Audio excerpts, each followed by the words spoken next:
Bien, hermanos, hemos tenido un tiempo de estudiar acerca de nuestro Dios. Es imposible conocer a Dios, pero hemos tocado algunos temas. Lo hemos llamado los atributos de Dios. Algunos teólogos lo llaman las perfecciones de Dios. Y lo único que quiere decir esto es, ¿cómo es nuestro Dios? Recuerdan que cuando empezamos este estudio hicimos cita a un texto de la palabra de Dios que dice: mi pueblo fue destruido porque le faltó conocimiento. Necesitamos conocer más de nuestro Dios. Entenderle más a Él nos abre las puertas hacia la santidad. El conocimiento de nuestro Dios es fundamental, pero nace un problema de ese conocimiento. Y es que Dios demanda que el hijo suyo sea un hijo de acción, no simplemente de oficina, no simplemente teórico. Dios no se agrada con retener datos acerca de Él, eso de nada sirve. El apóstol Pablo, escribiendo a una iglesia donde están reunidos los creyentes, les dice esto en el verso 15 del capítulo 6. ¿Qué pues? ¿Pecaremos porque no estamos bajo la ley, sino bajo la gracia? Es decir, tú ya tienes la salvación, tú recibiste al Señor Jesucristo como tu único Salvador, tienes las puertas del cielo abiertas eternamente. Nadie te va a sacar de la presencia de Dios, pero ¿eso quiere decir que tienes la plena libertad de desordenar tu vida aquí en la tierra? ¿Eso indica que el creyente puede disipar su vida? El apóstol responde diciendo: en ninguna manera. Dios es el que nos ha buscado. Dios es el que en su misericordia nos ha provisto de la salvación. Ustedes ya saben, hermanos, ya sabemos que no hacemos nada para la salvación. No merecemos la salvación, es simplemente la expresión de su gracia, de su misericordia. Yo merecía el castigo, el lago eterno, pero Él en su misericordia me ha provisto de un camino de salvación que si yo lo acepto, inmediatamente soy salvo. Y Él exige que en nosotros haya una respuesta a ese cambio que hubo en nuestras vidas, porque la Biblia dice que sin Cristo estábamos muertos en nuestros delitos y pecados, y en Cristo hemos nacido de nuevo, hemos pasado de muerte a vida. Las cosas viejas pasaron, he aquí todas son hechas nuevas. Dios demanda de la vida del creyente una nueva vida, una forma distinta de vivir. Y el apóstol sigue diciendo en el verso 16: ¿no sabéis que si os sometéis a alguien como esclavos para obedecerle, sois esclavos de aquel a quien obedecéis, sea de pecado para muerte o sea de obediencia para justicia?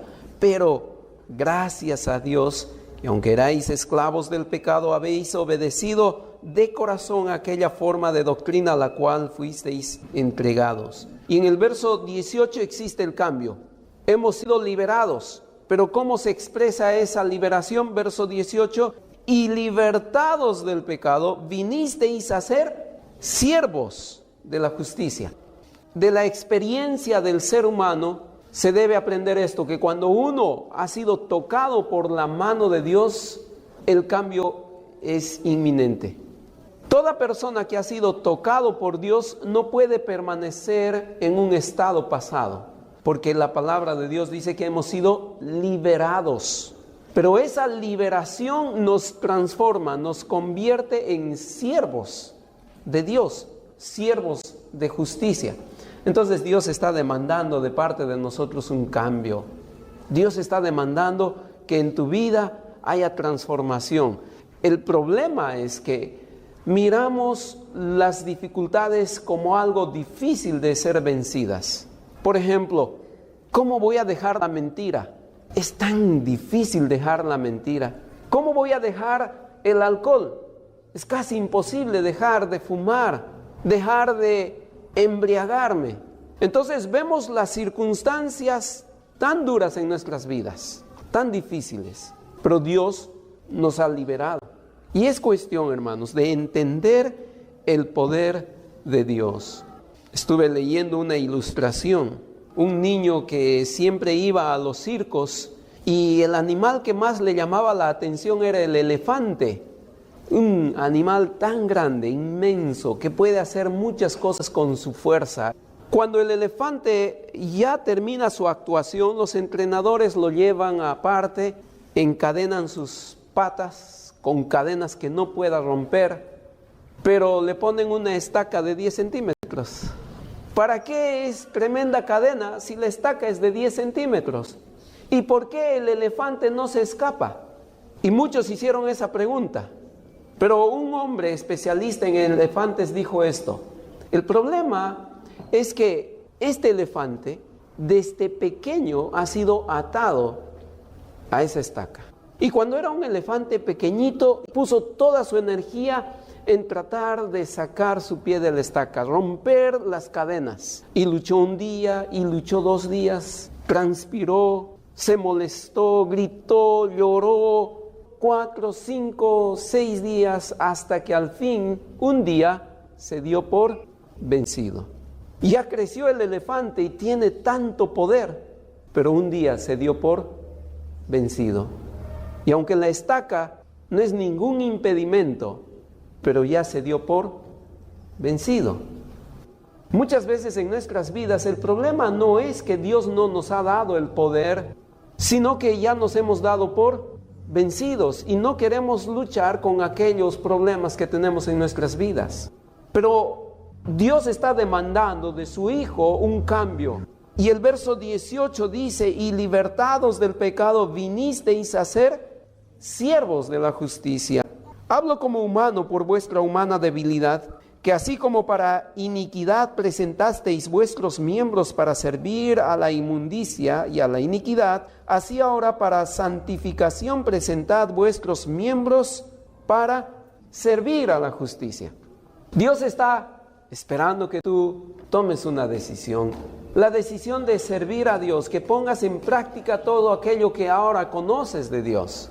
Hemos aprendido tantas cosas de Dios. Dios es omnipresente, omnipotente, Dios es santo, Dios es amor, Dios es misericordioso, Dios es paciente, Dios tiene ira. Hemos aprendido detalles de Dios. Pero ¿de qué sirve eso en nuestras vidas si no lo ponemos en práctica? Hay un problema cuando el cristiano se llena de conocimiento y nada de práctica. Por favor, busquen en sus Biblias, en el libro de Jonás. Vamos a leer una porción de este libro, específicamente el capítulo 4. Y quiero que noten esto.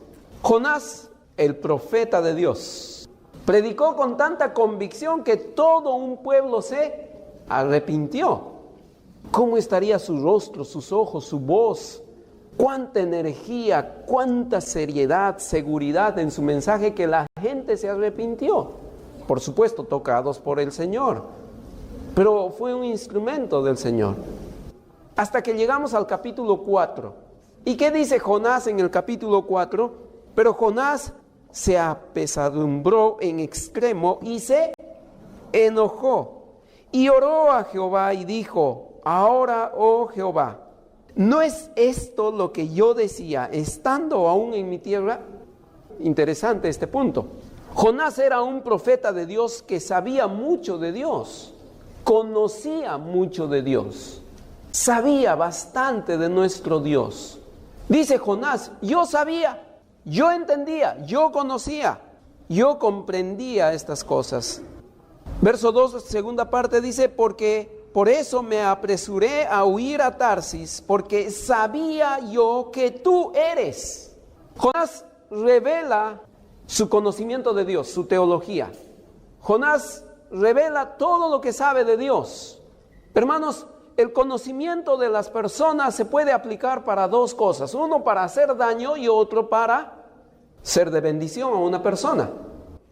Y hay mucha gente que conoce de Dios no para consagrarse a Dios, sino para saber cómo hacer el mal. Jonás sabía de Dios, hermanos, conocía de Dios Jonás. Jonás dice: yo sabía que tú eres así, por eso es que yo no quería ir a Nínive. Sabía que les ibas a perdonar y yo detesto a los de Nínive. Yo quiero que se mueran los de Nínive. Así es que si yo vengo a predicar, se arrepienten, tú les perdonas, Señor. No, pues, y todavía me usas a mí, yo que los odio. Por eso huí, por eso escapé. Y esa es la acción que hacen muchos cristianos. Conocen de Dios, pero no les interesa. No quieren consagrar sus vidas al Señor, no quieren proceder de acuerdo a los caminos del Señor. Jonás sigue diciendo: porque sabía yo que tú eres Dios clemente y piadoso, tardo en enojarte y de grande misericordia, que te arrepientes del mal. Hermanos, cuando las personas conocen de Dios, lo que Dios espera es que las personas actúen de acuerdo a ese conocimiento, que las personas procedan de acuerdo a ese conocimiento. No es solo por conocer. Un día una de mis hijas me preguntó: papá, ¿y por qué estudiamos tantas matemáticas si no lo voy a usar cuando sea adulto? Bueno, parece que es cierto en el caso de muchos de nosotros, y a veces pensamos que así también es en la vida espiritual. ¿Para qué conocer tanto de Dios si nunca lo voy a usar? Y eso no es cierto, hermanos. Cuanto más conocemos de Dios, el cristiano que está en las manos de Dios es transformado. Es transformado. No te equivoques. Muchas veces pensamos que las cosas de Dios no tienen trascendencia en nuestra vida. ¿De qué sirve que yo sepa que Dios es omnipresente? ¿De qué sirve que yo sepa que Dios es amor? Entonces vemos las cosas de Dios lejos de nuestras vidas y nos equivocamos, hermanos. Nos equivocamos. Conocer de Dios es la clave del éxito del cristiano. Pero, ¿de qué sirve que conozcamos si no lo practicamos?